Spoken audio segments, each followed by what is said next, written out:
Buenos días chicos, continuando con el tema anterior que estábamos viendo en el vídeo anterior, que era la arquitectura, vamos a ver si podemos acabar la parte final del tema. Ya sabéis, 35 minutos aproximadamente sobre esta temática. Nos quedábamos justo en el tema, en el texto, en el vídeo anterior, hablando de racionalismo y os introdujo un poco el organicismo. Os dije que era un estilo que no podemos separar totalmente del anterior, del racionalismo, ni tampoco de la tradición, pero que tiene cosas muy novedosas. Este sería el otro de los temas dentro de EBAU, ¿vale? Sobre arquitectura, en este caso del siglo XX. Tenemos algo parecido, como un todo unido, pero lo que principalmente le destaca es ese gusto por la naturaleza, por lo natural. De ahí viene su nombre orgánico, organicismo, de que se basa mucho en buscar cómo adaptar este edificio, digamos, al ambiente o a la naturaleza. Además, también, por ejemplo, los arquitectos de este estilo van a buscar mucho, no solo que sea pragmático, es decir, que si tú me haces una casa, que también sea pues para la psicología de la persona que va a vivir en ella. Entonces, los artistas de este estilo intentaban mucho conocer a la gente, ¿vale? Uno de ellos, el principal de los que más vamos a hablar, es Frank Lloyd Wright, ¿vale?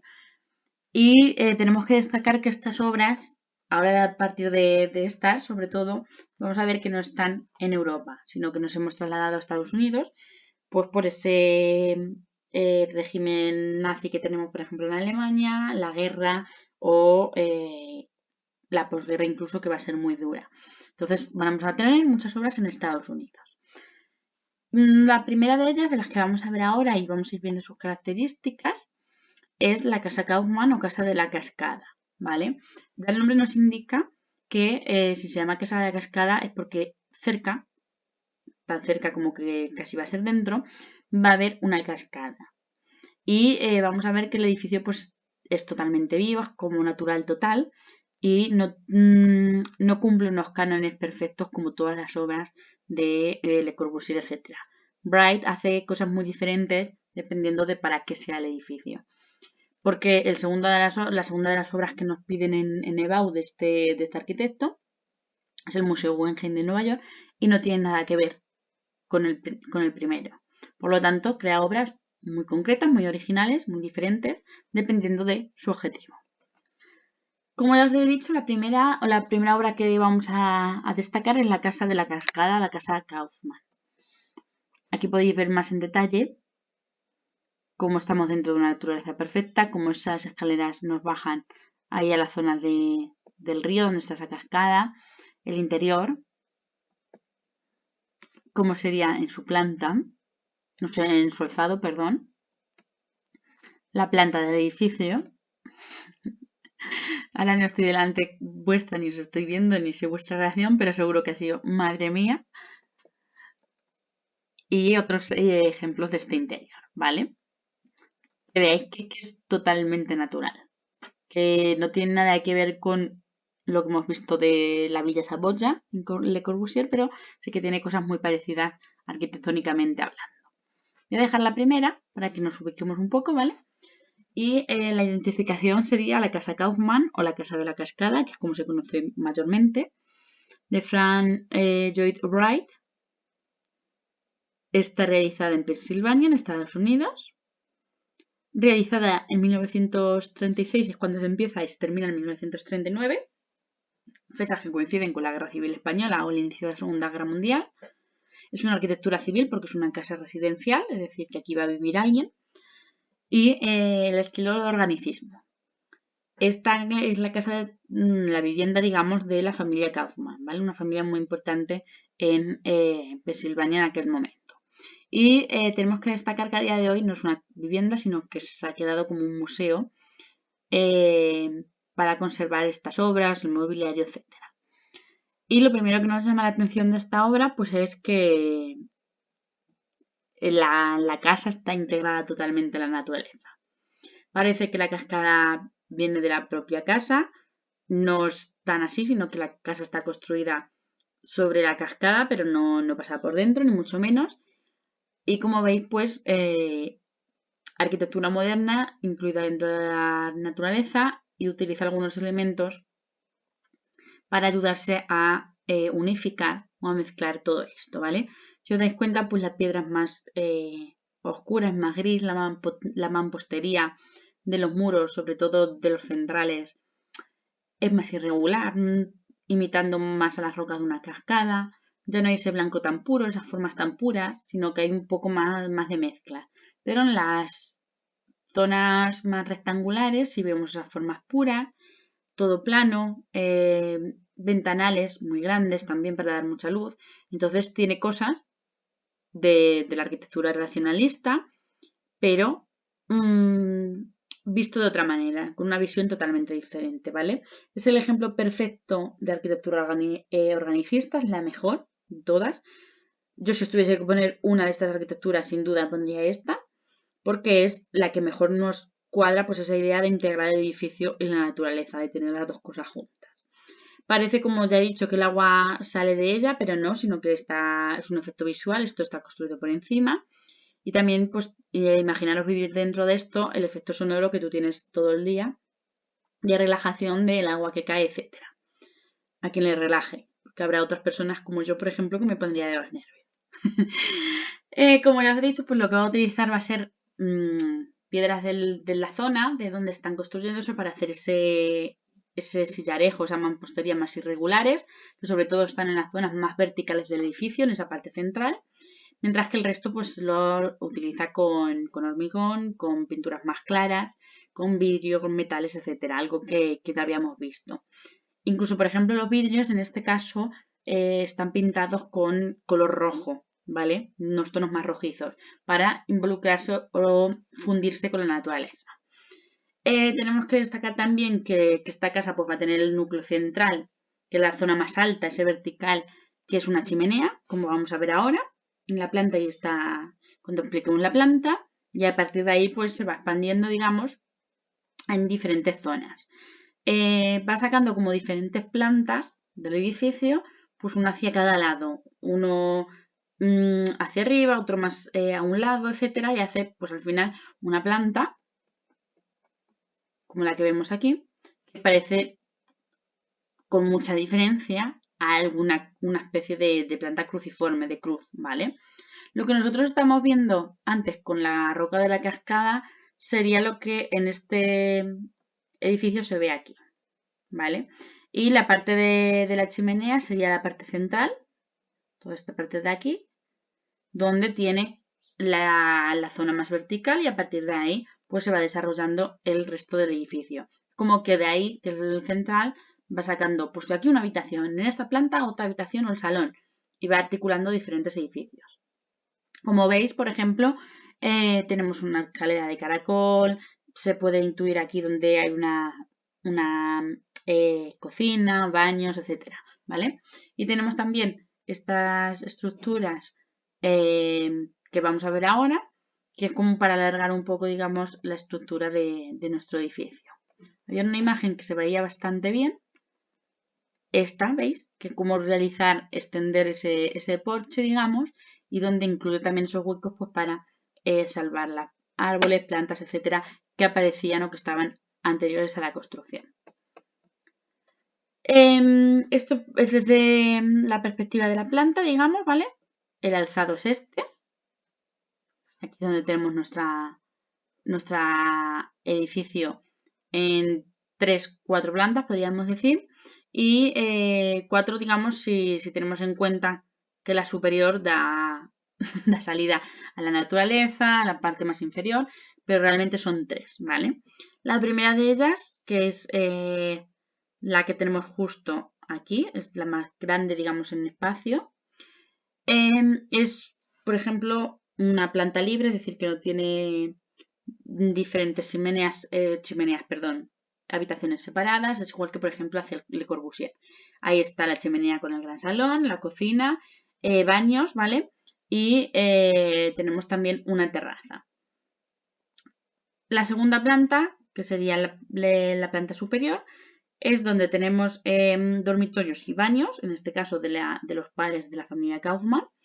Y la planta superior, la más pequeñita, que sería donde tendrían las habitaciones los hijos y el estudio del padre de la familia Kaufman. Entonces, esto sería la disposición del edificio. Lo que hemos visto, si nosotros atendemos al interior y también al exterior, por supuesto, pero sobre todo en el interior se vuelve a ver esta idea. Junta de nuevo esa naturaleza, por esos pilares grandes con mampostería o sillarejo irregular, esos suelos también muy, lo que para nosotros a lo mejor podemos relacionar como rústico, ¿vale? Pues los utiliza dentro también en los espacios. Y sobre todo, pues esas ventanas grandes horizontales aquí se ven muy bien, ¿vale? Y esta sería la parte de la primera planta donde tenemos el salón. Y aquí de nuevo volvemos a ver esta planta donde se ve muy bien ese muro con las piedras de la zona, etc. Y cómo está totalmente unido la naturaleza con el edificio. Ahí tenéis también otra parte del edificio con muchas cristaleras, esos tonos rojizos como hemos dicho en las zonas de metal, etc. El siguiente de los edificios de Bright sería el Museo Guggenheim de Nueva York, ¿vale? Hay varios museos Guggenheim. Tenemos también, por ejemplo, un Guggenheim en Venecia, el de Bilbao y el de Nueva York. Y esto se debe a que la familia Guggenheim pues, fue una familia que fue muy coleccionista de arte, ¿vale? Entonces fue haciendo diferentes centros artísticos o museos para albergar su colección. La identificación sería el Museo Guggenheim. El autor Frank Lloyd Wright, como ya hemos dicho. Su cronología 1937. Está en Nueva York, la ciudad de Nueva York. Es de estilo organicismo, ¿vale? Totalmente. Y arquitectura civil porque es un museo. El museo es junto a la Casa de la Cascada, el edificio que hemos visto antes, pues la obra más famosa de este arquitecto. Se lo encargan cuando ya tiene 76 años, ¿vale? Y vamos a ver que ni él lo ve terminado. Justo muere unos meses antes de la inauguración, tampoco lo ve terminado la familia Guggenheim, sobre todo Solomon, que era el que más quería realizar estos edificios, digamos que es el promotor o el mecenas de esta obra, y no lo ven terminado. Sobre todo tenía mucha colección de maestros de la vanguardia, ¿vale? Y de artistas que, pues como también Gauguin, toda esta gente, desde el postimpresionismo sobre todo, pues es lo que alberga este museo. El edificio es muy, muy diferente a lo que hemos visto, muy, muy diferente. Tiene una forma circular, que a la que no estamos acostumbrados, y esta sería la planta, ¿vale? Nosotros hemos visto desde fuera la parte blanca. Aquí lo veis, ¿vale? Y está unida a otro edificio rectangular que está justo detrás, que sería pues parte del museo, bibliotecas, edificios de oficinas, etc.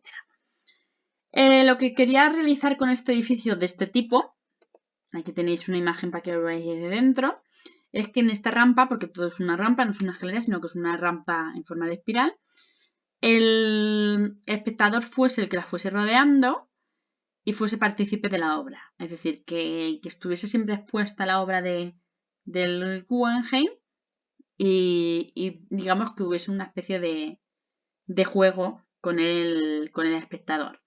Es realmente como un cono invertido porque es más ancho de arriba que de abajo y con esta forma y esa rampa pues fue creando todo este edificio. En la parte superior, como habéis podido ver, pues tiene una cúpula para iluminar todo esto. Es un edificio complejo en cuanto a análisis por partes, porque es verdad que es muy difícil.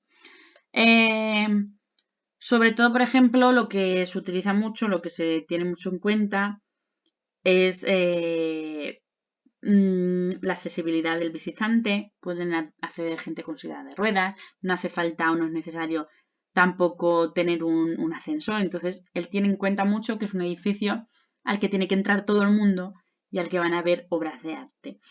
Los materiales son los mismos que siempre, hormigón, vidrio, cristal, todo ello utilizado de la manera más conveniente para la obra. Y sobre todo, pues como ya os he dicho, es un edificio con una forma muy concreta, un volumen de cono, más limpio quizá que el anterior, por esas formas blancas, esas formas geométricas, ¿vale? Entonces tiene, digamos, un poco más parecido al Le Corbusier y al racionalismo. Un edificio que no se adapta a la naturaleza porque no tenemos naturaleza, estamos dentro de una ciudad como Nueva York, pero sí que, por ejemplo, pues se utiliza como digamos esta forma de caracol, una planta más, o sea, un alzado más bajito, entonces él quiere hacer como una especie de respiro dentro de la ciudad.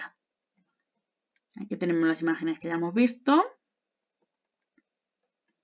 Y esta sería una de las segundas obras más importantes de Bright.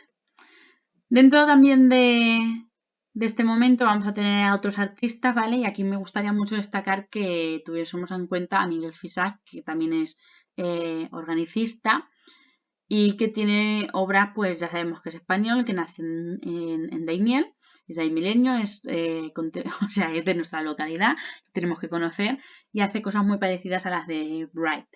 Con su diferencia, por supuesto, pero por ejemplo tenemos la famosa pagoda que, que imita un poco a la arquitectura oriental, que puede parecernos como una especie de forma de remolino.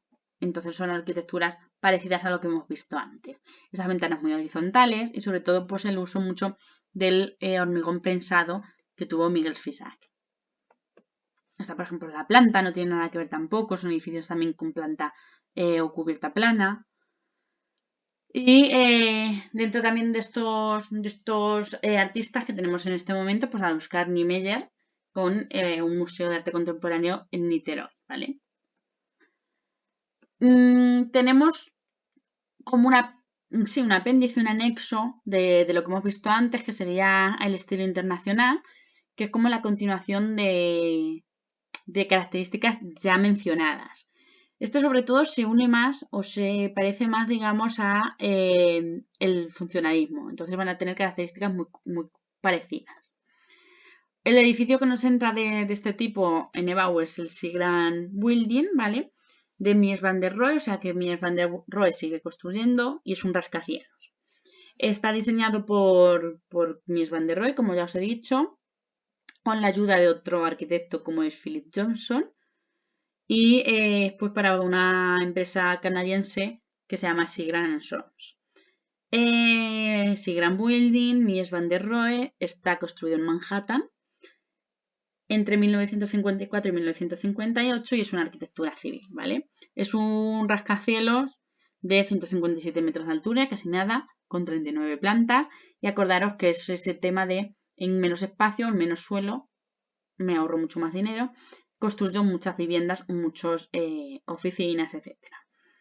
Tenemos que destacar pues, que es un edificio muy moderno, con mucha iluminación, con muchas ventanas horizontales, muros cortina, porque tiene un gran soporte interior realizado por hierro, por materiales como el hormigón, hierros cada vez más perfectos, por ejemplo, para que no se fundan con los incendios, algo que es muy recurrente o que ya había pasado en Manhattan. Entonces tienen muchas características de lo anterior y de lo que tenemos ahora.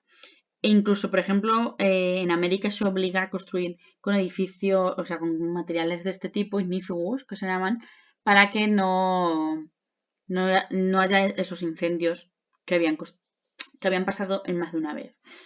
Realmente beben mucho, como ya hemos dicho, pues de la escuela de Chicago, que lo tenemos en el siglo XII, o de el racionalismo de este mismo tema. Es poco más que decir, formas muy geométricas, es un edificio más limpio, aunque los tonos son diferentes, no son tan blancos, sino que tienen tonos más oscuros. Y pues el edificio está, digamos que se repite en diferentes módulos, es decir, esta planta pues te la repito muchas veces en altura y va dando lugar a este rascacielos, ¿vale? Que tiene una forma muy, muy vertical. De los que hemos visto hasta el momento, el más vertical. Podemos destacar en la parte superior, que aquí se ve bastante bien, en la parte de la imagen izquierda, que hay como una zona retranqueada o retrasada, con esos grandes pilares, que también puede recordar mucho a Le Corbusier. Y porque recordar que están bebiendo todos o están todos juntos, digamos, en la escuela de la Bauhaus. Este es el Mies van der Rohe, el de menos es más. Decoración cero, nula, no hay ningún tipo de decoración. Aquí tenéis una vista más cercana de ese pórtico que os he dicho y la planta del edificio. La última parte del tema sería el trabajo, digamos, de las últimas arquitecturas, que ya sí que pueden ser muy, muy, muy diferentes a lo que nosotros hemos visto hasta ahora. Aquí ya no va a haber unas reglas, que es lo difícil, y cada uno va a empezar a realizar pues obras, digamos, dependiendo de lo que yo quiera o a mí me pidan. De cosas de lo anterior, por supuesto, no pocas, ¿vale? Vamos a ver que tiene bastantes cosas, pero otras muchas se empiezan a utilizar ellos ahora, sobre todo esto va a ser en materia de formas. Lo que quieren es hacer un edificio original y que no haya nada igual, ¿vale? La primera obra que nosotros nos destacan es el AT&T o AT&T, si lo decimos en inglés, en Nueva York, ¿vale? Que es al final, es un rascacielos muy parecido al que hemos visto justamente con el Seagram Building. Actualmente se conoce como el edificio Sony, ¿vale? Y la identificación sería AT&T en Nueva York, de Philip Johnson y John Burge. Está realizado en 1978-1982. Hemos dado un paso gigante en el tiempo. Se encuentra en la avenida Madison, en 550 en Manhattan, ¿vale? Es una arquitectura civil, un edificio, un rascacielos, y en este caso estilo internacional, posmodernista, muy difícil de centrar o de decir concretamente un estilo como tal. Tenemos que destacar dos referentes, digamos.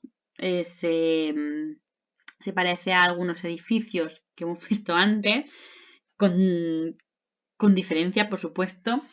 Esta parte inferior dicen que se parece a la capilla Pazzi de Brunelleschi. Si volvéis al Renacimiento, sí que se parece mucho en esa forma de arco de medio punto, simetría, las formas rectas a los lados, muy simétrico, muy concreto, formas muy geométricas, sí se parece bastante. Por supuesto, reforzado en hierro, estamos hablando de otros elementos, de ladrillo, de hormigón, etcétera, pero puede parecerse a esto, ¿vale? Y la segunda parte clásica sería la parte superior que dicen que es como una especie de un frontón partido, pero sí nos puede recordar un poco al frontón. La parte central, digamos que es más un edificio de rascacielos, como hemos visto, pues con muchas ventanas horizontales, cristaleras, ascensores necesarios sí o sí, limpieza en las formas, tiene 197 metros de altura, 37 plantas, entonces es un edificio muy, muy parecido al anterior, pero con esas dos referencias, en la planta baja y en la planta superior. Realmente es poco lo que podemos decir, ¿vale? Y que tengamos en cuenta este edificio para en el caso de caernos en EVA. Dentro de estos edificios de este momento también tenemos, por ejemplo, el aeropuerto Kennedy. Ay, perdón, que voy al revés. Que ya estamos viendo cosas cada vez más diferentes. Y en el estilo tardomoderno, que es una continuación a esta arquitectura un poco incomprensible y que no sabemos muy bien dónde encuadrar, ¿vale? Quizás cada uno, yo hago lo que yo quiero, como me guste y sin más. Pues en este caso tenemos a la Ópera de Sydney o la Sydney Opera House de Hudson, ¿vale? que es este edificio que incluso a lo mejor lo conocéis por la película de Buscando a Nemo. La ópera de Sydney es del arquitecto Hudson, ahí lo tenéis el nombre. Está realizada entre 1956 y 1961, localizada en Sydney, en Australia, ¿vale? Es estilo internacional y es un edificio, una tipología civil. ¿Por qué? Porque estamos ante un edificio de una ópera, es decir, que es un lugar, un auditorio, ¿vale? La ópera de Sydney en Australia pues, se considera una de las obras más importantes de la arquitectura moderna. Hay quienes dicen que incluso puede recordar un poco al organicismo de Bright, sobre todo por las formas de que son conchas, lo que quiere representar esto, ¿vale? Entonces sí que puede recordarnos ahí un poco a caballo entre todo esto. Si vemos esta vista, me parece muy curioso para que veáis que está realizada pues como una especie de península, ¿vale?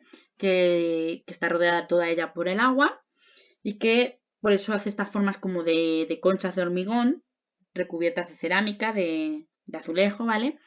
Pues para recordar al mundo marino y todo lo que rodea, digamos, esta zona. La obra fue muy larga, tardó mucho tiempo en hacerse, ¿vale? Y vamos a ver qué era lo que intentaba hacer este señor o este arquitecto. Lo primero que hizo fue la construcción de la zona de la península, no es natural, sino que está construida concretamente para ello. Después hizo la zona externa con esas conchas grandes, ¿vale? Y lo último que se hizo fue el interior. Representa, pues como ya os he dicho, esas conchas. Hay quienes dicen que parece un barco. Muy difícil de relacionar directamente o saber. Y lo que utilizan mucho es este color blanco, sobre todo pues para que al verse contrastado con el azul del mar, pues veamos el edificio desde muy lejos. Es como una estética, digamos, marina, el intentar representar esto. Con los elementos o los materiales, pues hormigón, hierro, en este caso también utiliza azulejos y arcilla para hacer esa cubierta de las cúpulas. Entonces, diferentes edificios. Hudson no lo termina porque renuncia al proyecto, no le gusta el resultado y porque está costando mucho, más de lo que se pensaba, ¿vale? Y el interior pues está realizado por otros arquitectos. Aquí os dejo la planta de lo que sería el interior, ¿vale? Y ahí veis pues como dos especies de gradas y escenarios, ¿vale? Separados, estarían separados. Y en este caso son lo que pertenece a las dos conchas que hemos visto. El auditorio como tal puede acoger a 2.800 personas y es una de las mejores salas de conciertos o de óperas que tenemos en el mundo. Tiene 3 teatros más pequeños, también tiene una biblioteca, es decir, que no solo es esto. Y el edificio pues, se terminó en 1973 y es una de las obras pues, más reconocidas, como ya os he dicho, a nivel mundial de arquitectura tardomoderna. Aquí tenéis, por ejemplo, el alzado. Y os recordar que incluso lo podéis decir, que estas gradas están en acceso, que parece que es como una ladera de una montaña gracias a nuestros arquitectos griegos que conocimos en los primeros temas de historia del arte. Y esta sería la vista para el interior, ¿vale? Otro de los edificios que nos entran de este momento tardomoderno es el Museo Pompidou de París o el Centro Georges Pompidou, que lo hemos mencionado muchas veces siempre como acogedor de obras, pero nunca habíamos visto como el edificio. Y este es el conocido como la arquitectura high-tech o high technology, que lo que pretende es pues, que al exterior se vean los tubos de la luz, de la ventilación y que no sea un edificio desnudo y no tapar esto porque esto también les parece importante. Reconoced aquí abajo esta escultura que es de Alexander Calder, que habíamos visto que teníamos bastantes en el mundo y todas ellas móviles, ¿vale? Sabemos que su tipología es una arquitectura civil, es un museo. Como ya os he dicho, el estilo high-tech. Está en París. Se crea de 1971 a 1977 aproximadamente. Sus arquitectos son Renzo Piano y Richard Rogers, sobre todo Renzo Piano es el más famoso. Y como ya hemos dicho, pues el centro o museo Pompidou de París. Pompidou viene por el mecenas, ¿vale? El que más obras dio a esta colección. Es un edificio que va a tener 10 niveles, 10 plantas. Si vosotros veis ahí el tamaño de las personas, es muy alto. Y choca mucho con la estética del París del siglo XIX, de esa París de Haussmann que habíamos visto en el tema anterior, con el urbanismo, que hacía todos los edificios con dos alturas, del mismo tamaño, la misma forma, pues choca mucho en ese París tan tradicional.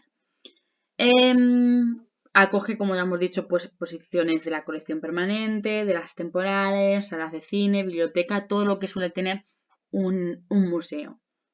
Tenemos que destacar que se ve todo, es decir, que parece una industria. Se ve la salida de la ventilación, el parking subterráneo, porque ellos lo que quieren hacer con esto es demostrar que todo esto también es parte del museo.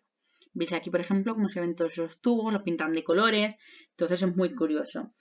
Está realizado con materiales que ya conocemos, el hierro, por supuesto. Tenemos vigas interiores que soportan todo esto, muchos cristales, ventanales, etcétera. Y en este caso, pues tenemos los tubos que son muy, muy característicos del edificio, ¿vale? Esto hace pues que tenga como muchos salientes, muchos entrantes, diagonales, no hay nada claro, hay como un horror vacui de tubos y de estructuras. El color de los tubos tiene su sentido, es decir, que es para que sepamos pues, que los blancos son del aire acondicionado, el azul son aire acondicionado, el blanco tomas de aire, es decir, para ventilación de otro tipo, el amarillo todo lo eléctrico, el verde el agua, entonces tiene su sentido, ¿vale? Tenemos que destacar también en el edificio la planta, aunque yo creo que no os la he puesto. Sí, aquí la vemos, ¿vale? Aquí la podéis intuir. Este sería el alzado, ¿vale? Que es para que veáis cómo es todo él. Y la planta, pues, no es tan difícil como otras las que hemos visto. Sí que se ve alrededor toda esa parte de tubería. Y son como dos partes diferenciadas. Un prisma rectangular, que es el edificio con planta libre, ¿vale? Y alrededor, pues, tenemos todos esos tubos que se ven ahí con redondelitos. Y una cubierta plana también, como habíamos visto hasta el momento. Y esto, por ejemplo, por dentro. Una de las últimas obras que nos preguntan en EBAU es el Museo Guggenheim de Bilbao. Creo que es una de las arquitecturas más bellas a las que podéis enfrentar. El Museo Guggenheim de Bilbao es obra o es parte del artista de Frank Gehry, ¿vale? Este es construido posterior a lo que estábamos viendo, de 1992 a 1997. Es un tardo moderno que no tenemos muy bien dónde encajar y nada parecido a lo que hemos visto hasta ahora. Por dentro, quizás un poco más, más parecido al anterior, pero no podemos decir que se parezca a nada, ¿vale? Materiales, pues piedra caliza, mármol, titanio, vidrio, etc. El gobierno vasco se plantea en un momento del siglo XX, 1990, los años 90, qué hacer con la zona de la ría, es decir, con la zona que está cerca del río, aquí lo podéis ver mejor. Y esto era antiguamente zona industrial. Entonces ellos quieren modernizarlo, hacerlo más urbano y acoger algo que destaque dentro de las ciudades o incluso de nuestro país. Entonces, utilizando la ría, que es el Nervión, el río que pasa por aquí, ellos se plantean hacer un edificio que sea un museo. Aquí tenemos a Solomon Guggenheim de nuevo, que quiere ayudar y les ofrece también, por supuesto, inversión económica y construyen este edificio. Lo mandan a un concurso y entre el concurso pues gana, en este caso, Frank Gehry, ¿vale? Lo que ellos intentan hacer en todo momento es revitalizar o hacer cada vez más nuevo este entorno. Entonces las formas que ellos van a utilizar tienen cierto simbolismo. Si nosotros vemos esta vista, que yo creo que es una de las más características, el edificio nos recuerda lógicamente a un barco, ¿vale? Entonces ellos quieren unir, pues, digamos, el río, la idea de de la ría que desemboca pronto en el mar, a unos kilómetros. Entonces, es esa unión de lo tradicional, de lo que se ha dedicado siempre la ciudad de Bilbao, y la forma del museo. También dicen que recuerda con esas zonas como curvas a la fluidez de las olas del mar, o incluso las placas de acero que recubren el edificio, pues que quieren recordar a las escamas. Por lo tanto, digamos que en simbología o en forma nos recuerdan a cosas muy características de la zona en la que se está construyendo. La piedra también está en el edificio y la podéis ver en la rampa o escaleras de acceso para llegar al puente, y sobre todo en la parte también interior, o una parte que hay como más clásica, que sería toda esta parte principal del edificio, ¿vale? Aquí podéis ver también esa altura, digamos, desde la vista aérea, cómo es el edificio en su totalidad. Otro de los edificios más utilizados es el Cristal. Si nosotros vemos el interior, hay mucha luminosidad, ¿vale? Ahí está realizado con muchos cristales, y esto pues lo traemos desde la arquitectura anterior. La forma es muy difícil, muy difícil, no podemos leer con exactitud la forma de este edificio, es muy compleja. Para que vosotros os ubiquéis, este es el puente grande, ¿vale? Entonces esta parte de aquí es toda la parte de la ría, y es imposible que vosotros hagáis el análisis de esta planta. Diferentes formas, espacios más cuadrados, donde tenemos la colección. Esa parte suele ser en la que está en piedra para que sea un poco más clásica. Otras formas más que parecen triangulares, otras incluso circulares. Es muy difícil de analizar la planta de este edificio. Por eso, por lo que os digo, es que normalmente, seguramente, si os preguntan, va a ser esta vista. El exterior, pues como ya os he dicho, cerca del mar, es una simbología que hemos dicho, y que utiliza pues mucho acero. Forma de barco, los cristales, esas ondas muy curvo. Podéis decir que hay curva, contracurva o cóncavo y convexo, incluso diferentes alturas, va como subiendo hacia arriba en forma como de espiral o de capullo de flor. Es algo un poco extraño como es este edificio, ¿vale? Y con mucho iluminación al interior. Al interior, para que vosotros lo veáis bien, esta es una de las mejores imágenes. Es un poquito más clásico, tampoco nada parecido a lo anterior. Puede parecerse mucho a algunas zonas al Guggenheim de Nueva York, ¿vale? Pero es muy difícil de vosotros analizar de manera compleja este edificio. Hacer referencias a cosas que os suenen, a otras arquitecturas, porque de esta manera lo completaríais.